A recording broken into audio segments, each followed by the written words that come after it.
lección bíblica de esta noche.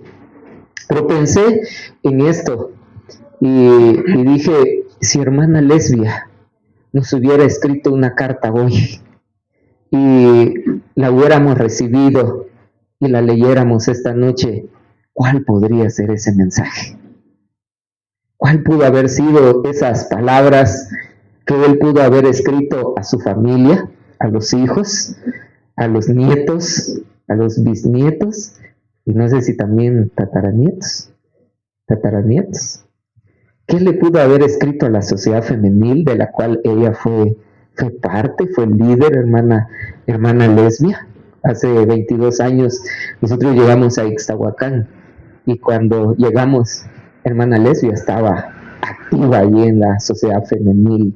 Ella era parte de esta sociedad, activa también en su profesión.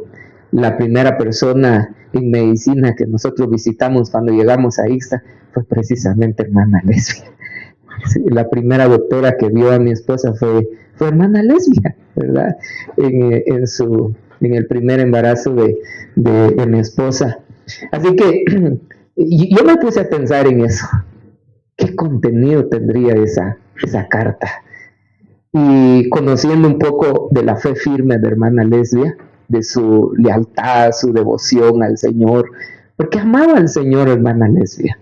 No era una mujer perfecta, y no lo fue, ¿verdad? Como nunca hay mujeres perfectas ni hombres perfectos, pero era una mujer que amaba al Señor. Y dado que tenía una fe firme, que amaba al Señor, pensé que pudo esa carta, sin duda de muchas cosas que ella pudo haber escrito, seguramente que hubiese estado esto: el deseo del corazón de hermana Lesbia, de que su familia y la sociedad femenil, la iglesia y la Biblia abierta, busquemos al Señor. Porque al final, después, todo lo demás es temporal, es pasajero. Lo único que perdura por toda la eternidad es que nosotros le busquemos a Él. De repente usted pueda pensar, bueno, eso es algo que bueno hubiera sido, pero eso no es posible. Pero la verdad es que hermana Lesbia está viva y está en la presencia de Dios. Y yo pienso que está consciente, hermano. Ella no está allá como inconsciente, o sea, perder la memoria de todo lo que ella vivió acá y todo lo demás. Por supuesto que allá ya no hay llanto, no hay dolor, no hay tristeza, no hay temor, no hay preocupación allá. Pero no significa que uno pueda como quedarse en cero, en blanco allá en la eternidad. No, seguramente ella está en su presencia y está consciente y recuerda a toda la familia. Y por eso pienso que si ella está disfrutando de la presencia de Dios, ¿cómo no desearía ella que también toda su familia un día se reúna en la presencia del Señor? Y pensando en esto, vino a mi mente un salmo, y es el salmo número 63. Uno siempre lee la Biblia, pues es lo que uno enseña constantemente, ¿verdad? Pero a veces hay lecturas en la Biblia que uno hace y de pronto hay cosas que uno no las observa, a veces uno las pasa así. Pero pensando en esto, estuve leyendo el Salmo 63, y el Salmo 63 es un salmo precioso, porque el salmo lo escribe el rey David, y él escribe en este salmo precisamente ese deseo, el deseo profundo, intenso, ese deseo consumidor de su corazón de buscar al Señor. Y pensé que era un salmo en la cual hoy todos pudiéramos tener la oportunidad de meditar, de reflexionar y de valorar qué tan importante es Dios en nuestra vida y qué tan importante es que nosotros le busquemos a Él de todo corazón. El Salmo 63, si usted tiene ahí la Biblia, ya sea en físico o en el teléfono, porque pues hoy tenemos la bendición de poder tener la Biblia de diferente forma. Yo quiero que leamos el Salmo 63, apenas tiene 11 versículos, lo vamos a leer y luego vamos a ir a algunas partes donde quiero que que nos tomemos un tiempo para digerirlo, para meditarlo, para reflexionar en esta palabra. Dice el Salmo 63, Dios, Dios mío, eres tú. De madrugada te buscaré. Mi alma tiene sed de ti, mi carne te anhela. En tierra seca y árida, donde no hay aguas, para ver tu poder y tu gloria, así como te he mirado en el santuario. Porque mejor es tu misericordia que la vida, mis labios te alabarán. Así te bendeciré en mi vida, en tu nombre alzaré mis manos. Como de meollo y de grosura será saciada mi alma, y con labios de júbilo alabará mi boca. Cuando me acuerde de ti en mi lecho, cuando medite en ti en las vigilias de la noche, porque has sido mi socorro, y así en la sombra de tus alas me regocijaré.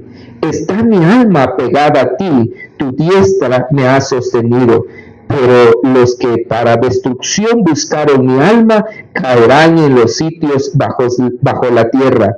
Los destruirán a filo de espada, serán porción de los chacales. Pero el rey se alegrará en Dios, será alabado cualquiera que jura por él, porque la boca de los que hablan mentira será cerrada. Dios bendiga esta palabra.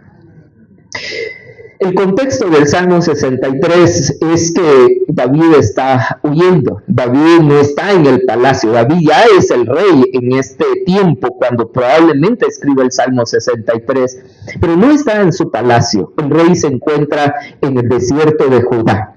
David hubieron dos ocasiones en las que él tuvo que andar huyendo en los desiertos. La primera ocasión es cuando David andaba huyendo de Saúl, porque lo buscaba para matarlo. Entonces Saúl huye al desierto y vive muchos años en el desierto David.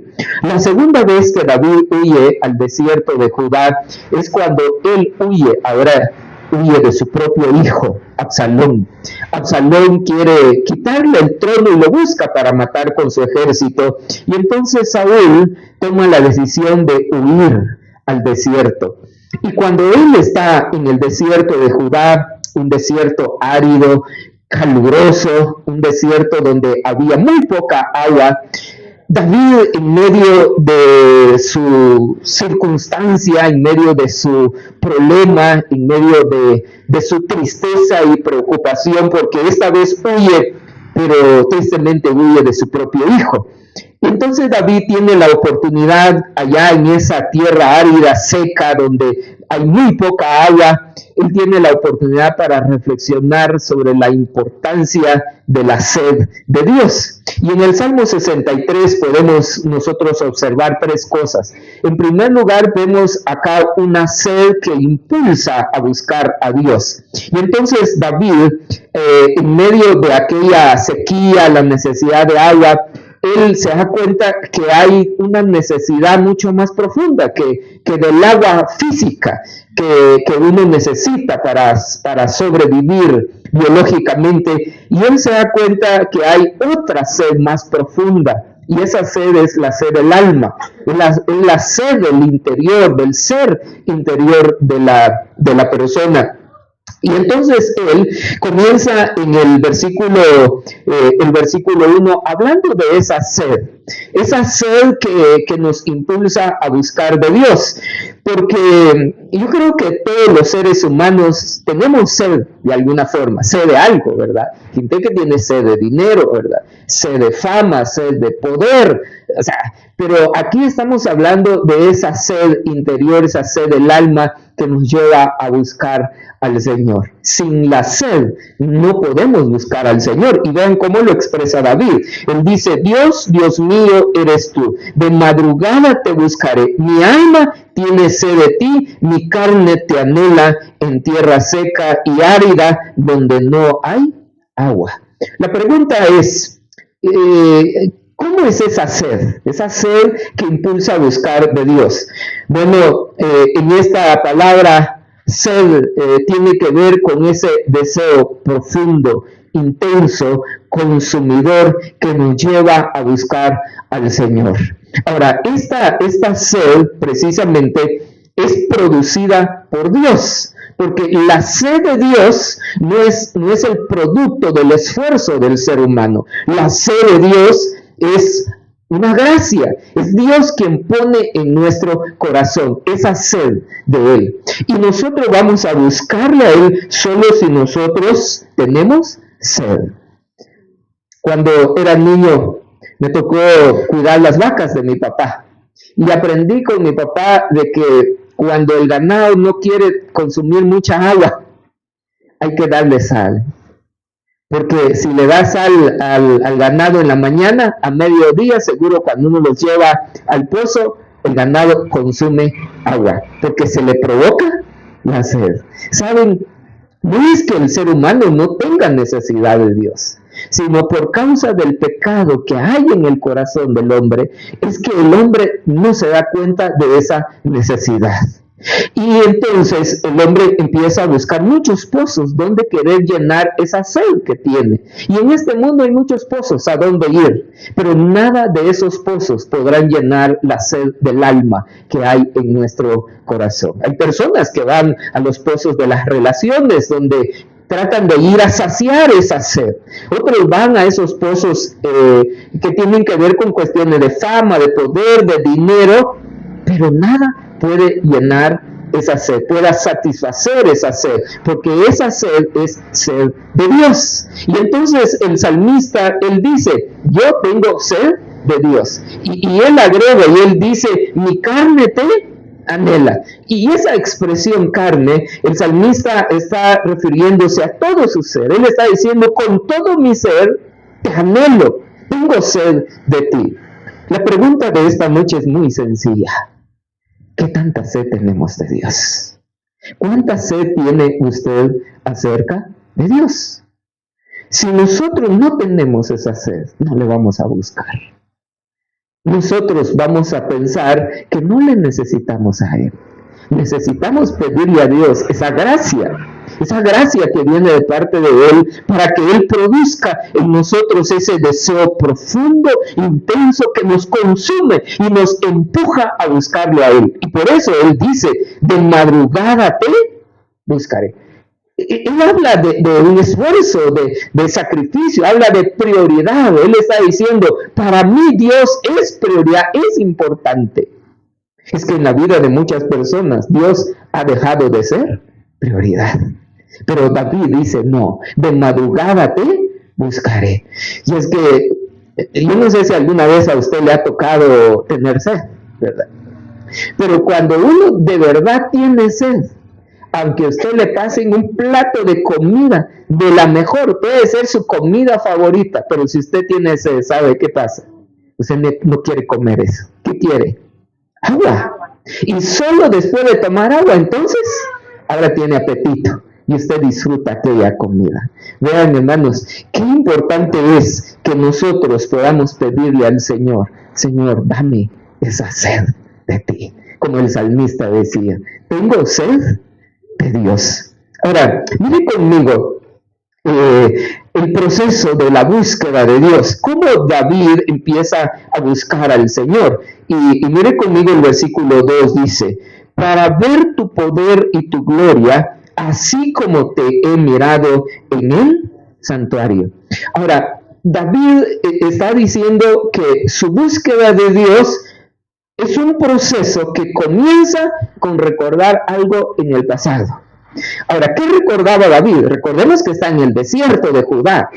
Ahora, él antes, cuando estaba en su palacio, él tenía la oportunidad de poder ir a Jerusalén, en donde estaba el tabernáculo, porque en este momento no había un templo todavía como el que más tarde construye Salomón, su hijo. Entonces, él va al tabernáculo, a la tienda donde estaba el arca, donde estaba la presencia de Dios. Y entonces David, allá en el desierto, él empieza a recordar eso en el pasado, y cómo él entonces dice que él cuando iba a Jerusalén, al tabernáculo, a buscar de Dios, él iba con una expectativa.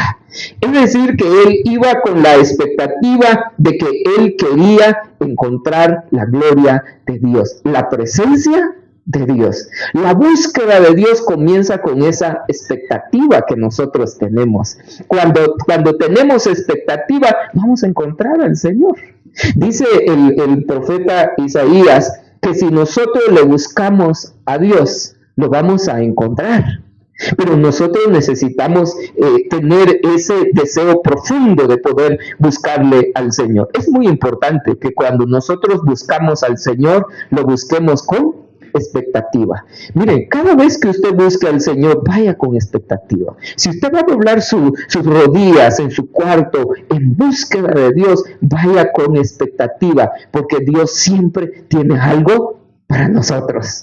Él siempre tiene algo que darnos a nosotros, pero tenemos que llegar con esa expectativa. Mira el versículo 3 dice, porque mejor es tu misericordia que la vida, mis labios te alabarán. Leamos otra vez la primera línea, dice, porque mejor es tu misericordia que la vida. ¿Le entendió? A mí me llevó tiempo para entenderlo. Porque él dice, mejor es tu misericordia que ¿qué cosa? Y yo me pregunto, ¿y si no tengo vida, para qué quiero la misericordia? Entonces me preguntaba, ¿qué quisiste decir, David?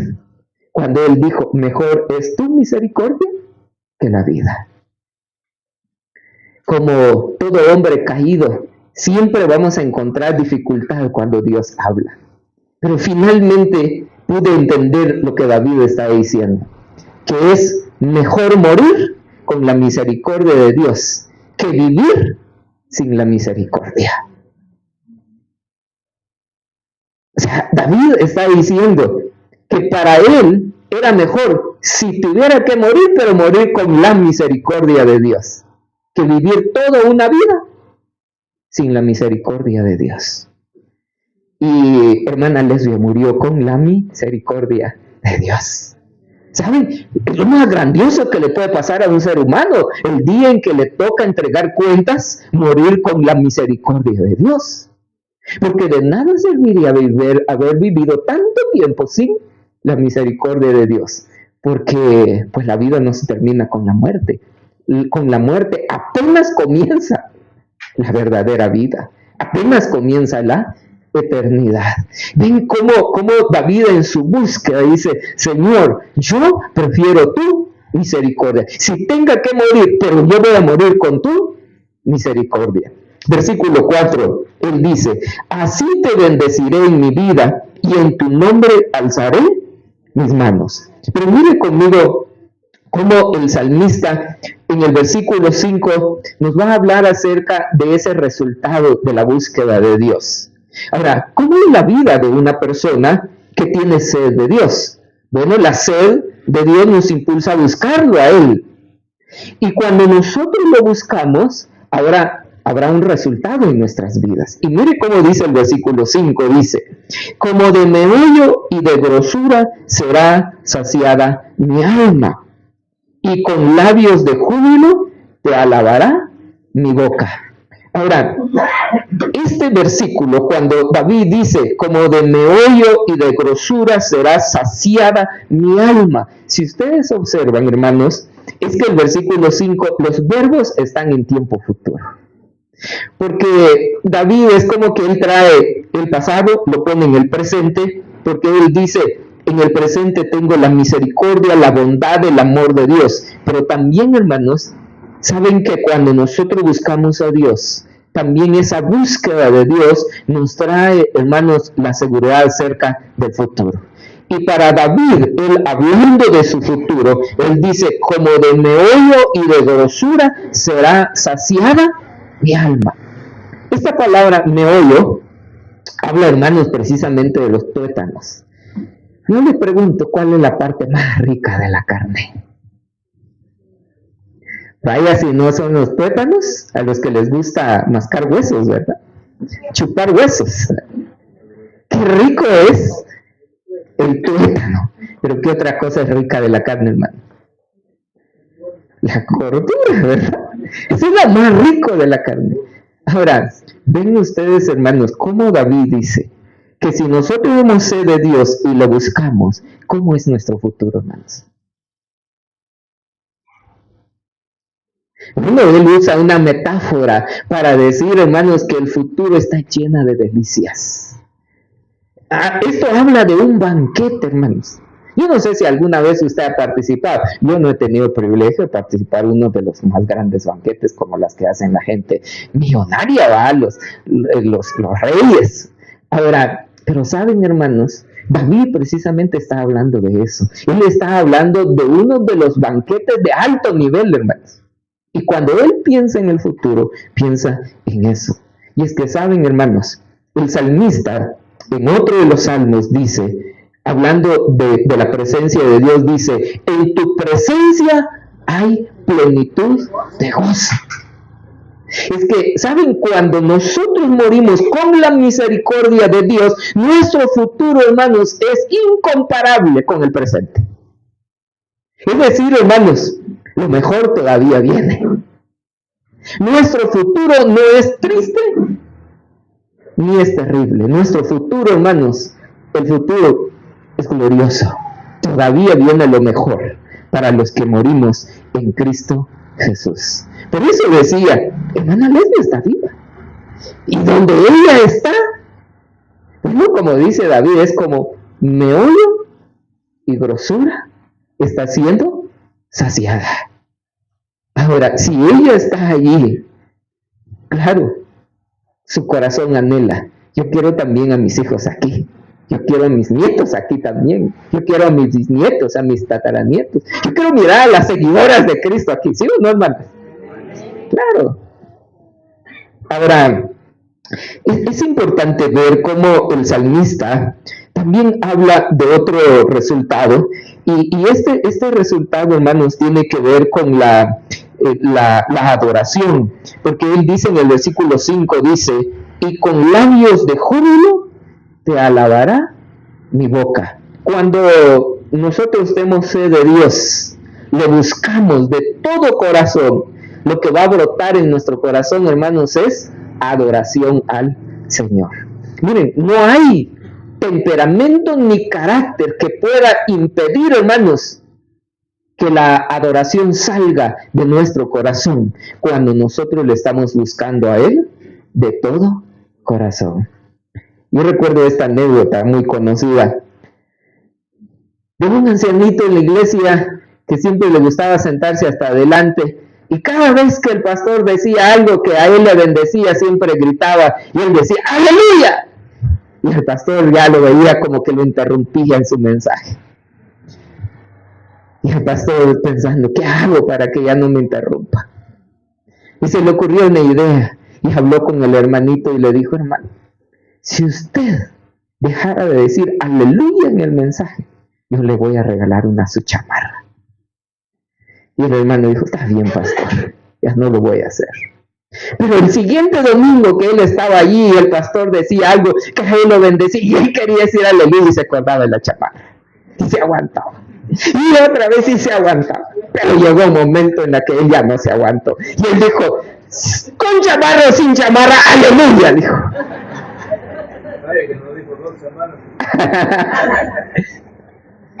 Hermanos, cuando nuestro corazón está lleno de Dios, brota alabanza y adoración al Creador, porque Él llena nuestro corazón con su presencia, con paz. Y entonces, hermano, a veces algunos cantan y agarran la nota de hermano Koga de la guitarra, otros nada que ver, ¿verdad? No agarramos la nota, ¿verdad?